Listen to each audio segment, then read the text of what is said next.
This is the Panther Pride Show on TV 24, a weekly look at Walter Wellborn High School football with the head coach of the Panthers, Coach Jeff Smith.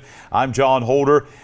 This week in high school football, Coach, it was probably, I guess, a perfect storm in a bad way. You're playing a really good football team in their place, and you've got a young football team on top of that, and Randolph County comes away with a win 53-13. Well, it was a very tough loss. They're a very good opponent. Let's not take anything away from them. You know, that team played for the state championship last year, and their offensive line was all seniors, and their fullback and tailback were seniors, and they were very experienced. And, you know, after the game was over, I told our players, that's what we got to get to. You know, Randolph County right now is used to big winning. Okay, we're right now used to little winning. We got to get to where we're used to big winning. And sometimes I think people lose fact of the fact that when you have you got good 10th grade football players, but as you mentioned, Randolph County got a lot of good senior football players. That 2 years of difference, physical maturity and mental maturity, and the experience that they've had over the last couple of years makes a big difference. Well, I think any man, if you look back at your life, think about when you were 16 compared to when you were 18. I can remember when I turned 18, thinking if I just knew a couple years prior to that, what I knew at that time right there, how much better I would have been, just a maturity factor. And, you know, they were an older, mature football team with a lot of experience under their belt right there, and it showed Friday night. We'll take a look at the first half from Hugh and Humphrey Stadium in Wedowee next as the Panther Pride Show continues here on TV 24.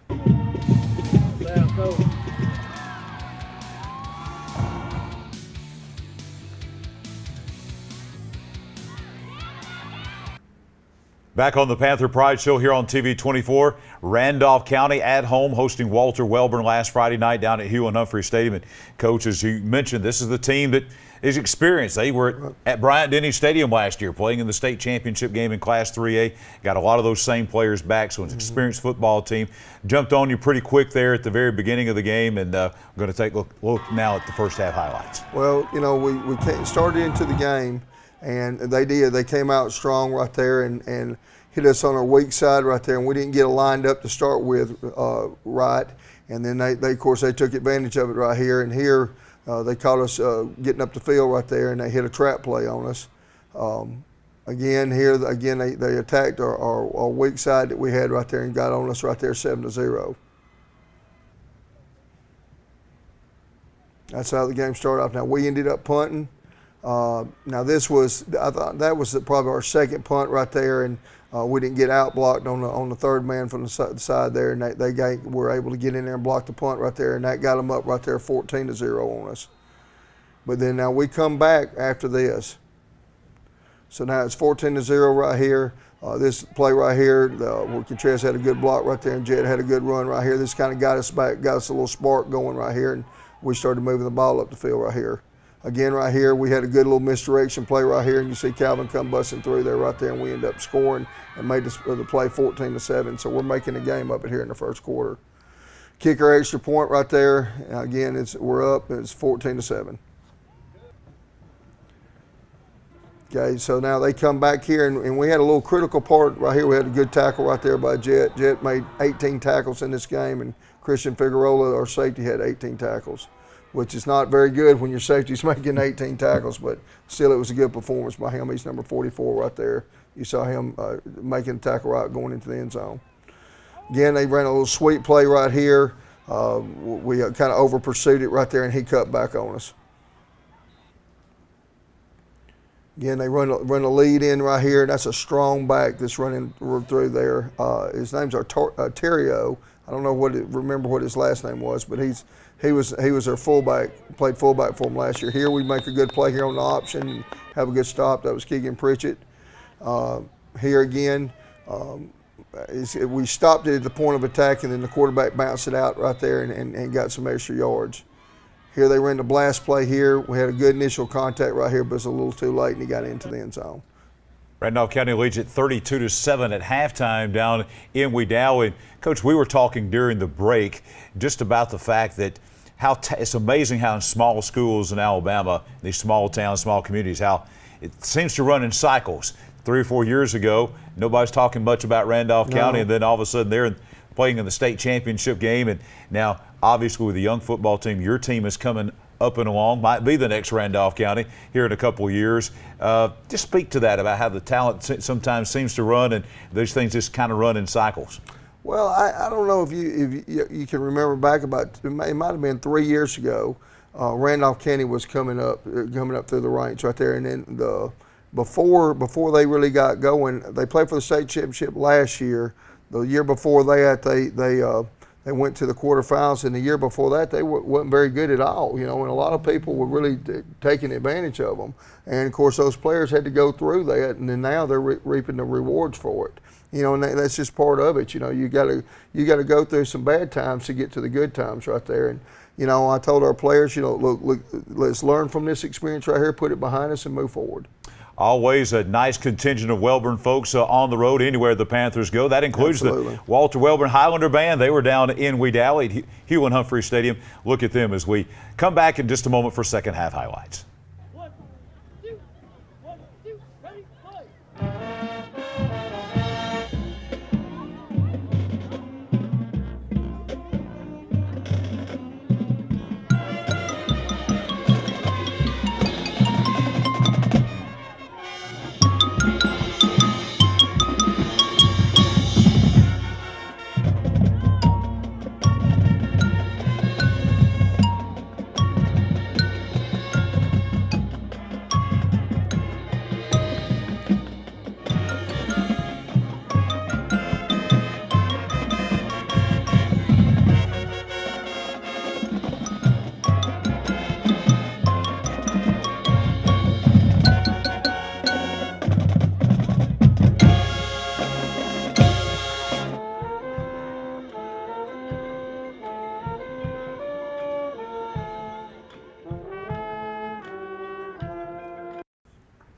The Panther Pride Show here on TV 24 continues with Coach Jeff Smith of the Walter Wellborn High School Panthers getting ready to look at second half action of your big 3A Region 6 game with Randolph County from Friday night. That's right. We come out the second half right here.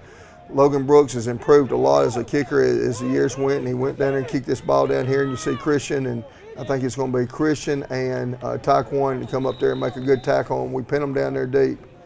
Again, they come up here and they ran that blast play that they had right here, and you know we're hanging with them right there. They ran a toss play here, and we were all out on the point of attack, and then they cut back against us right there, and we'd over pursued. And again, that number 8's an outstanding football player. And you know, after that run he made right there, that's about a 60-yard touchdown run. I watched him afterwards, and he went right out there. And if you look on this kickoff right here, he's like the third man from the sideline. He comes running down here on the kickoff. He didn't even think twice about it. He just ran that touchdown and then went lined up and played on the kickoff team.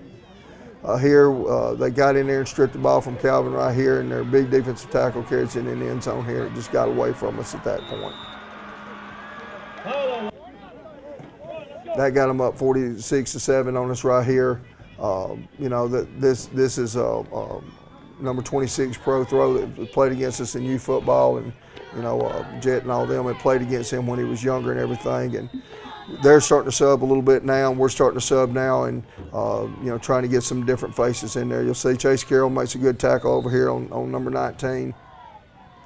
They were able to get this other one in here on us, and then you're going to see us. We'll start coming back here ourselves right here. Contreras makes a nice run right here, and he breaks a long run here. And once he got loose right here, you know, nobody's going to catch up with him here. And I think that run was probably 60-something yards he made right there too. So, you know, there wasn't no quit in us. We fought back right there and scored. And now, again, they're putting some younger guys in there right now. We're trying to sub a little bit ourselves right there.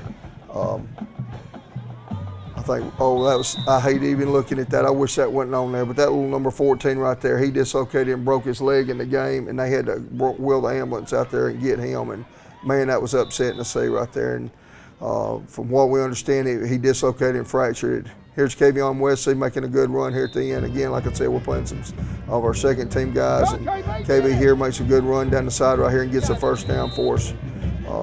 And we ended up turning it over. We fumbled the snap the next play, and they got it, and they took a knee right there and showed a lot of class, and the game ended up 53-13. Randolph County, the number 3 team in the state, and obviously they were the runner-up last year, top 3 again this year. Obviously, one of the more talented and better teams in all Class 3A football in the state of Alabama, which is what this region is about. Right. In Class 3A Region 6. It's tough. There's just no other way around it. There's good teams every week in this region. Well, you know, Piedmont beat them, and Randolph County will play Sacs this week. Piedmont beat Randolph County, Sacs beat Piedmont, and this week Randolph County will play Sacs. So any of them three teams could beat each other. And so we'll find out this week basically who's going to be the region champion in our region. And all three of those teams I mentioned are, you know, very capable of playing for the state championships this year. That's Sacs, Piedmont, and Randolph County. And so, you know, that's a pretty good company that we've had to play against. Absolutely. Coach, you got some player awards this week. Take us through the winners this week in our player awards. Well, even though the score was lopsided right there, we did have some good individual effort. Our Scrambler Award was Harley Kendall. Our Racehorse was Jet. Our Pancake Block, we had three of them. Dylan Gilbert, Tavares Berry, and Amonte Tice had pancake blocks. The Headhunter was a tie between Jet and Christian. They had 18 tackles apiece. Big Hog was Jet. The 12th man was Jet. Even though he got that punt blocked, he has yet to have a punt returned on him this year as far as punting. I think his punt average is like 34 yards and with no returns against it. Hardest hit was Jet, and the meanest Panther was Christian Figueroa. And our player of the week on offense and defense? Our offensive player of the week was Jet, and our defensive player of the week was Christian Figueroa. And Contreras Hunt is going to be here with him today in his place because Christian couldn't make it. Okay. Well, that's the player awards. Coach, let's talk a little bit about this week. We'll talk about the opponent a little bit later on, but this is fall break week. Yep. And so out of school all week long. You've been practicing mornings, so that's a little bit different, trying to give the guys a little bit of a break and let them enjoy as much of the day as they can and kind of go ahead and get practice done at the first part of the day. Well, we want to bring them in at 8 o'clock and, you know, do our film study and our weightlifting in the morning and then going out there and practice. And then once we finish that up, then they got the rest of the afternoon and the evening off right there to have a little bit of break, you know, from being at school and all that. Today we was taking a water break in between, you know, offense and defensive period right there, and Contreras made a statement and said, man, we don't get a fall break. I said, you're exactly right, we sure don't. But, you know, if you're a football player or a cheerleader or a band member or a coach, you know, it's just business as usual right there. You know, again, by us practicing in the morning, at least gives us the afternoon off. I kidded with you a couple of weeks ago. I said, well, I haven't met a coach yet that likes homecoming, and I haven't met a high school football coach yet that likes fall break. Absolutely. And it disrupts in the middle of the season, really kind of disrupts. As a coach, I think you want to get into a routine. Absolutely. For the whole season. Absolutely. And this kind of takes, you know, there's no routine. They're not in school for 5 days. It's tough. Well, it is. You know, I tell you this, I think the kids adapt to it better than the adults do. I think as adults, we're all creatures of habit, and we like our routines, and when our routines are messed up, we're messed up. But I think the kids adapt to the change a lot better than the adults do. We come back, we'll take a look at a couple of great Wellborn football players. They'll join us on the set here when we come back and continue on the Panther Pride Show. We'll bring the coach back a little bit later on and talk about this week's game with Pleasant Valley. Panther Pride Show continuing here on TV 24, a weekly look at Wellborn High School football, and we promised you a couple of players, Jet Smith, Contreras Hunt here. Both these guys pivotal players throughout this 2018 season for this Wellborn football team, and they're young guys, so you're gonna be hearing a lot about these guys for the next couple of years, not just this year as well. Jet, we'll begin with you, Defensive Player of the Week this week. 18 tackles in the game. That's pretty incredible at your linebacker position. That for folks that maybe don't know football, maybe you're just a casual observer of football, that is an unbelievable amount of tackles to make 18 in one game. What tell us about the performance on Friday? Yes, sir. It is. It's very tough to make 18 tackles, but you know, with the D-line, the other linebackers backing me up to help me make the tackle, that's really important. So I can get 18 tackles. No, it's not just me. It's the whole other team helping me out. I got you. And this guy over here, Mr. Hunt, next to you, Coach was telling me that you guys have been playing side by side at linebacker with each other for since 5th grade? Is that right? Yes, sir. Tell us about this guy and the bond and relationship you have with him. You know, just growing up, pretty much growing up with him, the chemistry is pretty much great. There's been times where we've made plays and things where we haven't even had to talk. We can adapt to pretty much anything or whoever we're playing. This class of 10th graders has been together, I guess, since the beginning. It's a very talented class.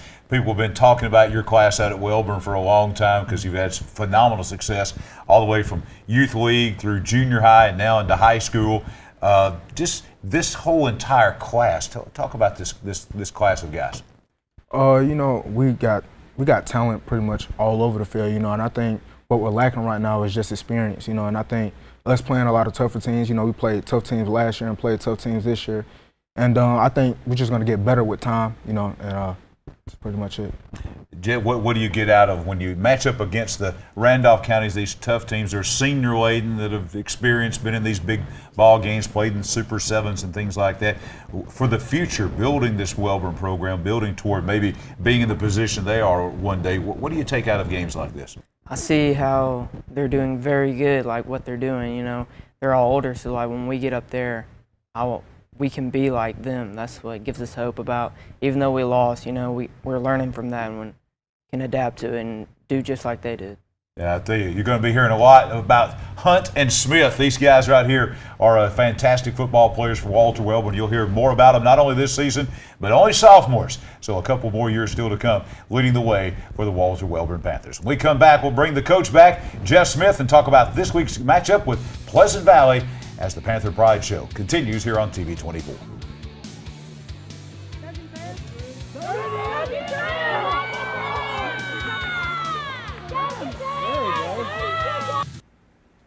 As the Panther Pride Show continues, we take a look now at the updated Class 3A Region 6 standings here, and you see all those great football teams there, top to bottom. Sachs, Piedmont, Randolph County, Weaver, Welborn, Pleasant Valley. The opponent this week, B.B. Comer and Glencoe. All of those teams down through the years at some point in time have had success. Talking about how things kind of run in cycles. 2 or 3 years ago, Glencoe was as good as anybody in the state.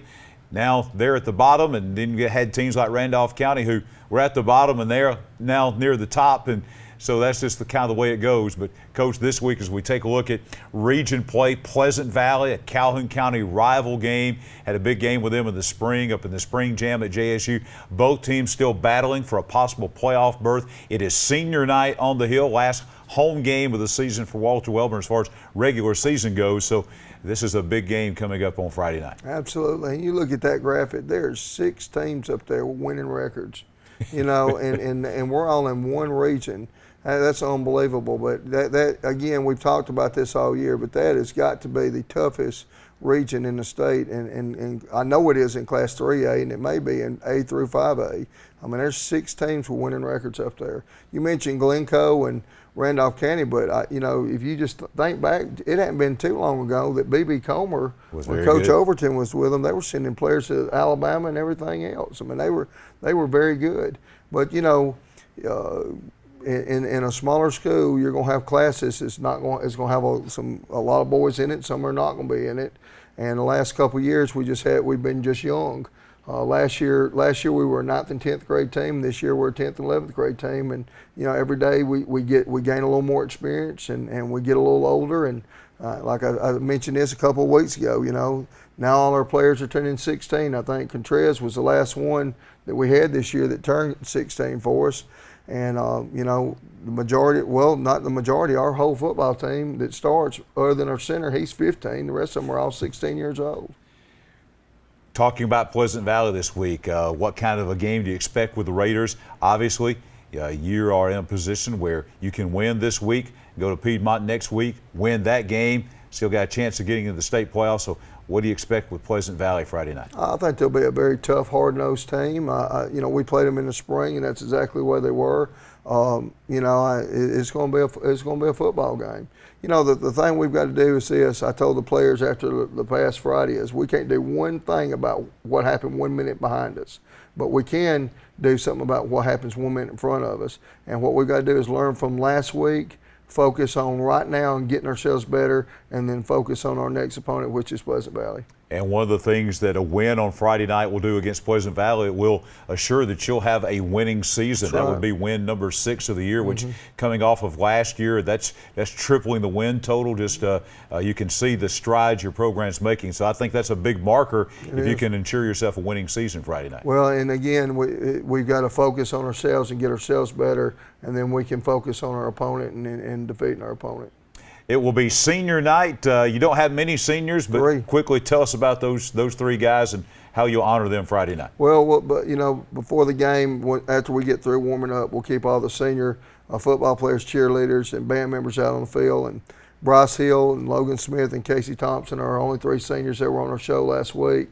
But now I got a daughter that will be a senior that night too. So my daughter Leah will be a senior, and that's going to be a hard moment. We had our senior pet rally this past Friday, and she came in. They had made their caps and stuff, and they came in and walked around the pep rally right there. It dawned on me. I said, Lord, my daughter's a senior, and I really hadn't even thought about that till actually that moment Friday.